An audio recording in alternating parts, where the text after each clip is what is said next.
my BMW E64 M6 without spacers.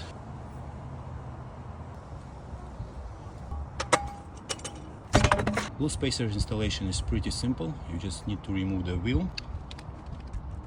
It is always a good idea to apply anti-seize lubricant. Usually the companies who sell wheel spacers, they provide this lubricant. Install your wheel spacer, and depends on the wheel spacer size, you probably would need to use bigger bolts, and the company where I bought them from, they also provide longer bolts. And one more time how my car looks without spacers, and now you can see how it looks with spacers. 10 mm at the front and 12 mm at the back.